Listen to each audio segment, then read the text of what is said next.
Bonjour à tous et bienvenue dans ce nouvel épisode De quoi on parle, le podcast qui décrypte les tendances et les enjeux du brand content. Je suis Erwan Bago, fondateur de l'agence créative Wait for It et aujourd'hui je suis en compagnie de Lionel Cherpin, fondateur de l'agence marketing digitale Empirique. Pour cet épisode, on va mettre nos deux expertises en commun afin de répondre à une question que vous vous êtes sans doute déjà posée, comment faire pour rendre ces contenus digitaux plus performants. On va donc parler de marque média, des nouvelles fonctionnalités de Google ou encore de RGPD. Vous allez voir, l'expertise de Lionel va vous apporter beaucoup de recul sur votre strate de contenu. Bonne écoute. De quoi on parle ? De quoi on parle ? Le Zna Content, il est de partout. Tout le monde a envie de prendre la parole. Moi, ça me botte à mort. On peut plus passer à côté. Un truc de dingue. Bonjour Lionel. Bonjour Erwan. Est-ce que tu peux présenter dans quelques mots Empirique ? Alors Empirique, on est une agence de marketing digital. On aide nos clients à améliorer leur performance en termes d'audience, en termes de chiffre d'affaires pour un site e-commerce, en termes de génération de leads aussi pour un site B2B. Et on aide aussi nos clients à mieux exploiter leur capital data. Parce qu'aujourd'hui, les entreprises collectent de la donnée, ont bien compris l'intérêt de collecter de la donnée pour prendre des décisions, passer justement à l'action et créer de la valeur avec de la donnée, prendre des décisions qui soient éclairées. C'est pas si simple que ça et on essaye de les orienter dans ce chemin-là. En résumé, tu leur fais gagner l'argent que nous, on leur fait perdre. Ouais, c'est tout à fait. Alors forcément, on va parler aujourd'hui de stratégie média appliquée à une stratégie de contenu et se demander de manière globale comment on fait pour faire en sorte que nos contenus soient justement plus performants. Déjà Lionel, histoire de se chauffer, une question simple. Si je viens te voir et que je te dis, voilà Lionel, j'ai des contenus plutôt sympas mais ils décollent pas, il y a 300 vues sur de la vidéo par exemple, qu'est-ce que tu peux faire pour m'aider ? Tu me dis quoi ? Alors déjà, la première chose que je te dis, c'est que je te dis super, t'as des contenus, parce qu'on n'est pas des magiciens. Pour moi, 80% de la réussite du dispositif, il va dépendre de la qualité des contenus, de sa capacité à raconter une histoire, de sa capacité à se démarquer par rapport à la concurrence, à émerger pour retenir l'attention d'un internaute sursollicité au quotidien de messages publicitaires sur les réseaux sociaux, sur les moteurs de recherche, mais aussi, entre guillemets, dans la vraie vie. Donc, notre métier, nous, on est des catalyseurs, on est des amplificateurs, mais ce préalable de départ, il est fondamental. Si tu viens me voir en disant voilà, on a des contenus et on cherche à démultiplier leur audience, nous, notre premier réflexe, c'est de comprendre déjà quelle est ton audience, quels sont les enjeux business de l'annonceur et après, notre job, c'est de faire le matching entre les deux. Identifier les comportements de cette audience. Alors, un comportement, c'est sur quelle plateforme il est, en search, quels sont les mots-clés qu'il va utiliser, de voir dans quelle mesure les données du client nous donne aussi des insights pour mieux cibler son audience, les données notamment CRM, les données de sa base client. Ensuite, de comprendre quels sont les enjeux business derrière, parce qu'on crée un dispositif pour faire plaisir à une audience, pour toucher une audience. Mais il faut bien évidemment que l'entreprise annonceur y voit un intérêt business. Donc on essaye de faire matcher tout ça dans le dispositif, d'orienter aussi avec vous, créateurs de contenu, la production de contenu, même si c'est pas notre métier, mais pour s'assurer finalement que toute la chaîne de valeur touche une audience, l'adresser avec un contenu et ensuite faire en sorte que la personne va cliquer sur ce contenu et se rendre sur un site et transforme, il doit y avoir une cohérence d'ensemble de messages qui doit être importante. Donc ça, c'est aussi un de nos rôles. Et puis une fois que le dispositif est lancé, notre rôle, c'est de mesurer, d'analyser et de vous apporter des insights pour améliorer la performance.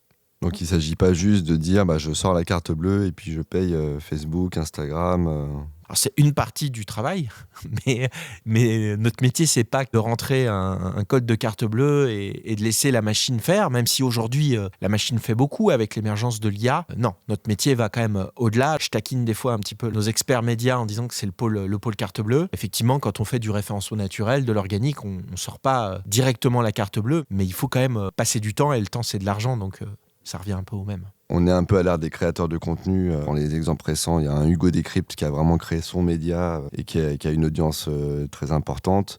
Et ça, je pense que c'était le fantasme des marques, ça l'est peut-être toujours, de se dire on va créer du contenu tellement cool que les gens vont vouloir le regarder et les gens, on devient des chaînes télé, quoi. Donc, est-ce que ce rêve aujourd'hui de la marque média, est-ce que tu penses qu'il est mort ? Est-ce qu'aujourd'hui, en gros, si tu n'as qu'une stratégie organique et que tu es un peu un gripsou qui veut absolument pas payer les plateformes, la conséquence, c'est que personne ne verra tes contenus. Qu'est-ce que tu en penses ? Donc la première question qu'on peut se poser, c'est déjà qu'est-ce qu'une marque média ? À titre personnel, quand j'entends média, dans ma tête, j'entends Le Monde, Arte, Radio France, France Inter, des médias de gauche, je fais exprès.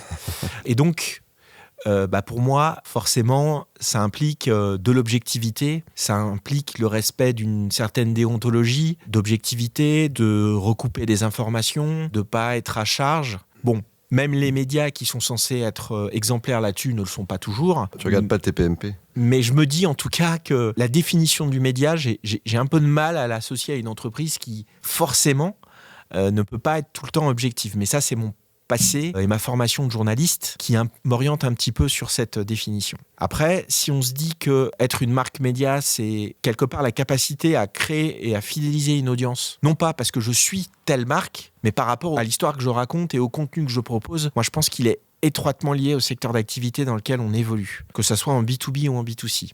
En B2B, on peut, à mon sens, complètement avoir une approche de marque média si on est dans un secteur où on essaye d'avoir une approche très pédagogique, de vulgariser des informations. Et je vois par exemple dans le secteur d'empirique, du marketing digital, de la data, de l'IA, on a vraiment la place pour, et c'est ce qu'on essaye de faire, être une marque média qui va non pas prendre la parole pour évoquer ses exploits et en mode on est les meilleurs, achetez-nous des prestations, mais qui va tout simplement prendre un sujet d'actualité et essayer de prendre du recul par rapport à ça. On l'a vu avec notamment tout ce qui s'est passé dans l'univers de la data et avec le RGPD. Là, aujourd'hui, il y a l'émergence de l'IA, l'intégration de l'IA future dans Google. Donc, on a des sujets qui nous permettent de prendre la parole de façon experte.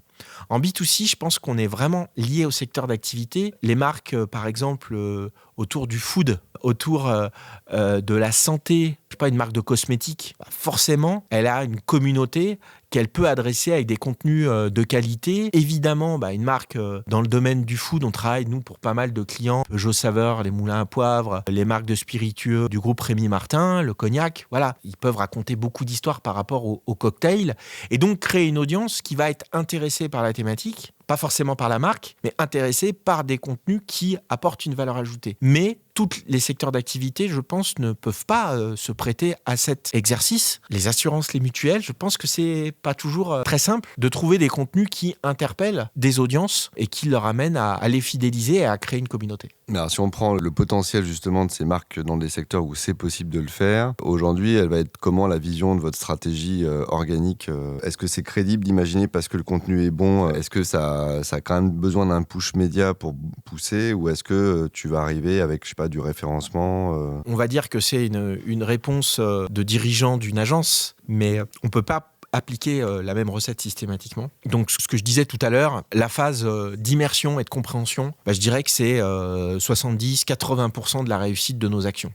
Comprendre le client, ses enjeux, comprendre ses audiences, c'est fondamental. Et c'est pour ça que je dis souvent qu'on se présente comme une agence de marketing digital, mais le mot le plus important n'est pas digital, c'est marketing.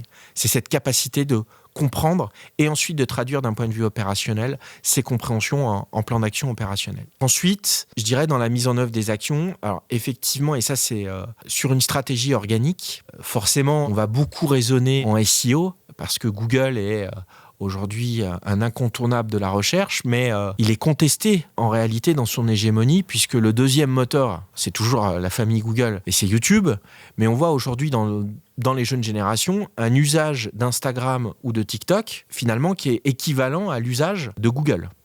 Dans le sens où ils l'utilisent pour rechercher un resto, pour avoir des recommandations produits. Et là, effectivement, en tant que marque, je comprends l'intérêt de faire de l'influence parce que finalement, d'émerger au sein de ces plateformes, ça a du sens d'émerger indirectement au travers de la communauté des influenceurs. La question de la compréhension de l'audience, elle est clé déjà pour orienter et de ne pas être forcément que orienter Google. Nous, il faut savoir qu'on ne fait pas de social media naturel, pas de community management. On va juste faire de l'amplification au niveau publicitaire au sein de ces plateformes. Encore une fois, on va être étroitement lié à la stratégie de contenu. Des contenus qui vont fonctionner en SEO ne sont pas forcément des contenus qui vont fonctionner en médias. Et souvent, même, les deux vont être assez complémentaires. La réalité du SEO aujourd'hui, c'est qu'on va répondre à un contexte déjà qui est différent du côté de l'internaute. En fait, on est sur un levier de pull marketing, parce qu'en fait, on répond à une sollicitation.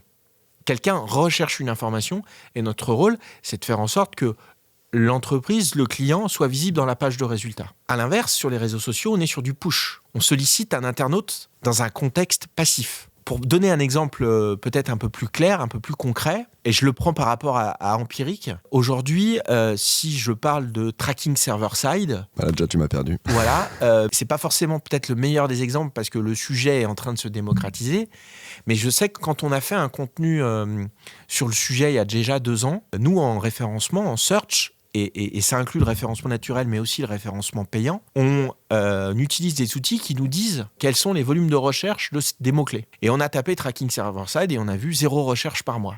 En fait, les gens ne recherchent pas ce contenu-là. Donc forcément, d'un point de vue de stratégie search, SEO, mais aussi référencement payant, on pourrait se dire que ça n'a pas de sens de créer ce contenu-là, puisque on va le créer, on va le positionner, mais si personne ne le recherche, on ne va pas créer de l'audience. On s'est dit, on va quand même le créer parce que c'est un contenu vulgarisateur et qui va a priori marcher plus dans LinkedIn parce qu'on va interpeller les audiences, on va prendre le temps de leur expliquer pourquoi ce sujet-là, aujourd'hui, est un sujet important et il faut s'y intéresser. Et c'est ce qu'on a fait et ça a été le cas. Et par contre, comme c'est un sujet qui s'est progressivement développé, qui s'est vulgarisé, en fait, aujourd'hui, on génère de l'audience avec ce contenu parce que les gens se sont mis à rechercher dans Google. Donc on voit bien qu'il y a une complémentarité. Quand on veut travailler sur une thématique, un sujet en avance de phase, on utilise les réseaux sociaux pour faire de la promotion, de la vulgarisation, pour se positionner en tant que marque média, parce que finalement on fait découvrir à ses audiences un contenu différenciant. Et dans un second temps, le search va avoir un rôle de captation d'audience quand le concept va être connu. Donc il y a une complémentarité entre ces différents leviers. Ça veut dire que là, dans ton exemple, pour aller au bout du truc et bien faire, une fois que vous aviez déterminé que le mot n'était pas spécifiquement recherché et donc vous n'auriez pas de trafic à travers la recherche de mots-clés, il aurait fallu le pousser un peu en médias, sur LinkedIn, pour que les gens voient arriver ça sur... Effectivement, dans ce cadre-là, il faut s'appuyer sur des leviers push où on pousse l'information, alors que le search pur, SEO, SIS, c'est du pull. Et là, effectivement, nous, on a juste fait des posts naturels sur LinkedIn qui ont fonctionné, mais on aurait pu amplifier par du LinkedIn Ads, en plus des capacités de ciblage assez impressionnantes. Et puis aussi, on pourrait faire du push dans l'écosystème Google. Notamment, aujourd'hui, il y a un levier qui fonctionne extrêmement bien, c'est Google Discover. Moi, je suis assez effaré de voir les performances de ce média. En termes d'audience et même de conversion, les performances sont assez incroyables. Google Discover, en fait, quand ça s'est beaucoup développé sur mobile, si vous êtes dans l'univers Android, vous allez avoir soit directement dans le moteur, soit grâce à l'application dédiée, en fait, un push d'informations en temps réel. C'est étroitement lié à la capacité de ciblage de Google qui est capable de savoir que toi, Erwan, visiblement, t'aimes bien l'Olympique Lyonnais, t'aimes bien la course à pied, qu'il semblerait que t'aies beaucoup d'enfants. Et ben, ça donne beaucoup d'informations à l'algorithme Google pour ensuite bien te cibler. Moi, par exemple, toi qui me connais un peu, tu vas pas être surpris, j'ai sur Discover beaucoup d'informations aussi sur l'Olympique Lyonnais, moins sur les familles nombreuses, pas mal sur les restaurants, sur le vin, sur la montagne. Et donc, quelque part, c'est comme une newsletter auquel je me serais jamais abonné. Et c'est une newsletter qui est multisource. Voilà, parce qu'en fait, on me pousse des contenus directement liés à mon profil et à mon historique de navigation.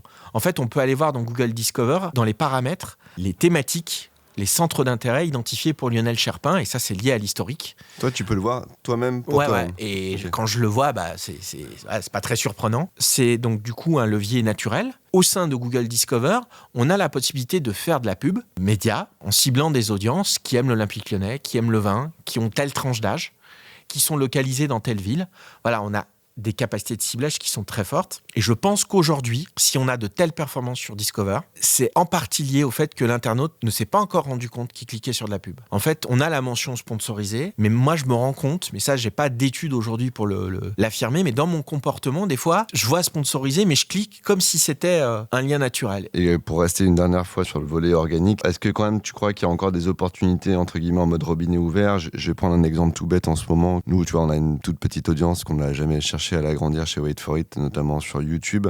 On a lancé nos shorts là depuis quelques mois et c'est vrai que tu as des vidéos qui font 3-4 000 vues alors que tu pars avec 15 abonnés, quoi. Donc ça marche bien. Est-ce qu'aujourd'hui il y a encore des... J'imagine qu'ils vont refermer le robinet à un moment donné et que ce sera plus... Non, moi je crois pas, et c'est pas dans l'intérêt de Google et des plateformes de se transformer en magazine de réclame. Toutes ces plateformes-là doivent trouver l'équilibre entre le naturel et la publicité. Je pense qu'aujourd'hui, toute entreprise doit tendre vers cette marque média. Mais après, être marque média, si c'est pour faire des contenus de faible qualité générés par ChatGPT, la capacité de différenciation, elle sera faible. Donc c'est là où l'être humain a encore, je pense, une valeur ajoutée forte par rapport à l'intelligence artificielle. Produire du contenu de qualité, et tu le sais, ça coûte de l'argent, ça coûte du temps.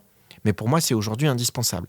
Ce qui est important, je pense, dans une logique de marque média et de contenu de qualité, c'est d'aller jusqu'au dernier kilomètre. Enfin, de pas s'arrêter à produire le contenu, de produire le petit effort en plus qui va faire que le dispositif va performer. Et c'est quoi le dernier kilomètre ? C'est, à mon sens, de pouvoir polliniser ces contenus sur toutes les plateformes. Je fais un podcast, j'en fais une vidéo pour la diffuser sur YouTube et je crée une logique d'écosystème en adaptant évidemment à chaque fois le contenu aux différents messages. Ça, c'est un point clé parce que cette capacité à multiplier les prises de parole sur différentes plateformes, il est au cœur de l'algorithme de Google, notamment en SEO. Si demain, je fais un webinar, par exemple, à la fin de ce webinar, en plus aujourd'hui, on a quand même des outils qui permettent de façon très simple de transcrire les paroles en texte. J'en fais un article de blog. Je mets ensuite ce webinaire à disposition sur YouTube. J'intègre, pourquoi pas, ce webinaire en podcast. Et en fait, déjà, à partir d'un même contenu, je multiplie les formats à moindre coût. Donc déjà, je touche plusieurs audiences. En plus, je renforce la performance de chacun des contenus parce que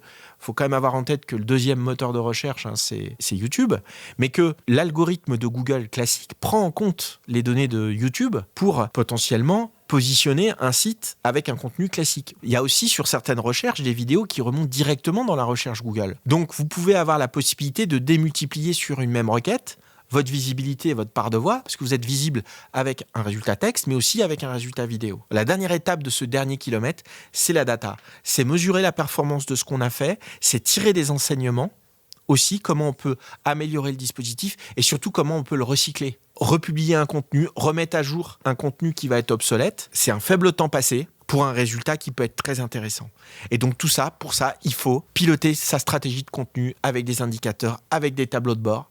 Il faut s'astreindre à passer 15-30 minutes par mois à analyser la performance pour démultiplier le dispositif. Et pour moi, ce dernier kilomètre, dans sa stratégie de contenu, c'est ce qui permettra aussi à l'annonceur d'aller voir son boss et dire en fait, là, l'investissement contenu, oui, ça coûte de l'argent, mais en fait, c'est rentable. De quoi on parle ? En vidéo, je me pose la question, est-ce que tu n'as pas une manière de faire du contenu pour du paid, du média, et une autre manière pour justement faire en sorte que les gens viennent plus naturellement sur tes audiences ? Est-ce qu'il y a des règles qui font que ça vient au détriment de la qualité de l'expérience ? Peut-être qu'en pré-roll, il faut que dans les 5-6 premières secondes, tu aies le nom de ta marque, tu aies tout de suite ce côté un peu affichage. À chaque fois, il faut se placer dans un contexte d'usage. La distinction entre le levier pull et le levier push, il est fondamental. Un levier pull, on a quelqu'un qui, quelque part, sollicite la publicité, puisqu'il fait une recherche. Je veux m'acheter des paires de chaussures, je veux louer un appartement pour mes vacances, je veux ouvrir un PEL. Donc là, il sollicite une information, une publicité. Donc la première chose qu'il faut faire, c'est le rassurer sur le fait qu'on répond bien à son information et sa publicité. Donc c'est être assez finalement terre à terre par rapport aux besoins. De dire pourquoi c'est bien d'ouvrir un compte bancaire chez Crédit Mutuel et pas BNP Paribas, parce que voilà, mais ça on touche au positionnement marketing de l'offre de l'entreprise. À l'inverse, quand on est sur du push, et c'est le cas de toute la publicité sur les réseaux sociaux, la personne est dans un contexte où il n'a pas sollicité la publicité. Donc on le perturbe. Quand on est sur TF1 et qu'on voit les réclames arriver, les réclames ça fait très années 80, on est tous tentés à zapper. Le pré-roll on peut pas. Il y a ces 4-5 secondes où, voire même plus, où on attend. Là oui, il faut être percutant tout de suite. Si je reprends l'exemple tout à l'heure du secteur d'activité, je suis Peugeot Saveur, je suis une marque iconique. Les moulins à poivre Peugeot Saveur, tout le monde connaît.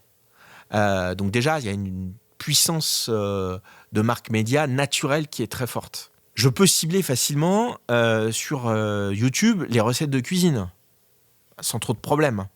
Donc j'arrive en pré-roll et je fais une petite vidéo sympa avec les moulins à poivre, avec une recette de cuisine. Là, je peux interpeller plus facilement l'internaute parce qu'il y a une continuité avec le contenu d'après. Par contre, je suis une banque, une assurance. Je pense qu'il y a peu d'internautes qui sollicitent des vidéos sur les assurances ou les banques. Donc probablement que c'est par exemple une vidéo qui n'a rien à voir avec la thématique, mais qui est pertinente parce que c'est une vidéo consultée par des gens qui sont dans la cible. Ce qu'on veut, moi je le vois à titre perso, je veux la vidéo là, donc que ça se termine vite, ce pré-roll. La réalité, c'est ça le comportement.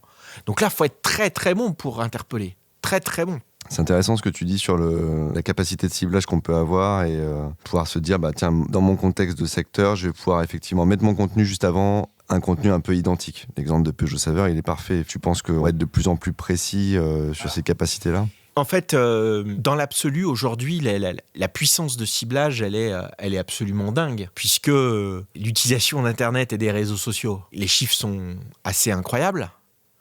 Et donc, chaque usage, chaque scroll sur Meta, sur Instagram, chaque interaction, chaque temps de consultation d'une vidéo, c'est autant de signaux. Et donc, aujourd'hui, en tant qu'annonceur, on a une capacité de ciblage qui est quand même assez incroyable, à la fois en B2B ou en B2C. En B2B, alors, sur LinkedIn, on peut cibler des posts, des secteurs d'activité, des entreprises même, des localisations, des tranches d'âge, évidemment, des centres d'intérêt. Donc, on a une puissance de ciblage qui est dingue. En B2C, on peut cibler, même chose, des centres d'intérêt. On peut cibler des moments de vie, sur notamment Google. En fait, Google est capable de voir que vous êtes en train de déménager, que vous allez accueillir un 28e enfant, vous êtes en train de faire un prêt immobilier. Il est capable d'avoir cette information. Ça marche bien le RGPD, dis donc. Alors, j'allais y venir. Donc aujourd'hui, voilà, les capacités sont très fortes. En plus, on peut nourrir des algorithmes publicitaires avec ces données, ce qu'on appelle les données first, donc ces données qui appartiennent à l'entreprise. Donc ce sont les données de comportement analytics sur son site web, les données aussi clients, mail, CRM, évidemment en respectant le RGPD. Donc dans l'absolu, les capacités de ciblage sont très fortes. Sauf qu'aujourd'hui, on a des contraintes réglementaires et technologiques, effectivement autour du RGPD, qui complexifie la chose. Et là, pour finalement protéger le citoyen et lui permettre de préserver sa confidentialité pour éviter de tomber dans des biais qui pourraient être antidémocratiques et aller à l'encontre des libertés individuelles. Donc, à juste titre, le RGPD est arrivé. Donc, c'est pour ça qu'on a vu fleurir sur les sites web les bandeaux cookies. Aujourd'hui, il faut savoir que seuls 60% des internautes acceptent le dépôt des cookies. Donc 40% en fait refusent le dépôt des cookies. Et donc aujourd'hui, on a toute cette masse noire, cette masse invisible qu'on ne peut pas suivre.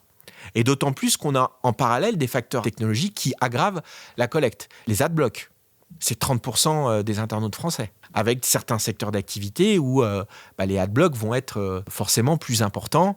Un média comme Clubic qui va cibler une population informatique et geek, forcément va être plus impacté par les adblocks.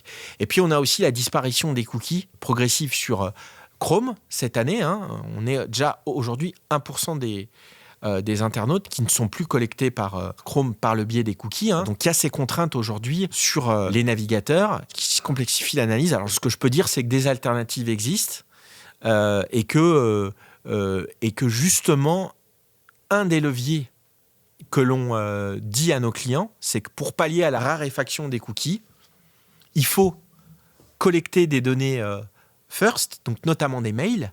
Un internaute va accepter de donner son mail s'il y trouve un intérêt, et notamment éditorial, et notamment si on a une capacité de marque média. En fait, c'est une des réponses à cette problématique de raréfaction de la donnée, c'est finalement cette capacité à créer sa propre audience avec qui on va créer un lien fort, et donc collecter sa propre donnée. Et c'est là où c'est intéressant, ces menaces-là peuvent finalement se transformer en opportunités pour permettre aux entreprises de prendre ce virage obligatoire de la marque média. C'est la fin de cet épisode, merci à tous de l'avoir écouté et merci encore à Lionel pour son temps. Moi, ce que je retiens, c'est que le contenu de qualité n'est pas mort et qu'il a toujours sa place sur Internet, même pour une marque, et j'ai envie de dire surtout pour une marque. Avec cet épisode, on a découvert toutes les passerelles qui existent entre stratégie de contenu et stratégie de diffusion média, et j'espère que ça vous aura donné des idées à tester. N'hésitez pas à nous faire part de vos retours sur LinkedIn, YouTube ou Insta. Chaque commentaire, chaque petit like, ça fait bouger un peu le référencement. Donc on compte sur vous, et la prochaine fois, de quoi on parle ?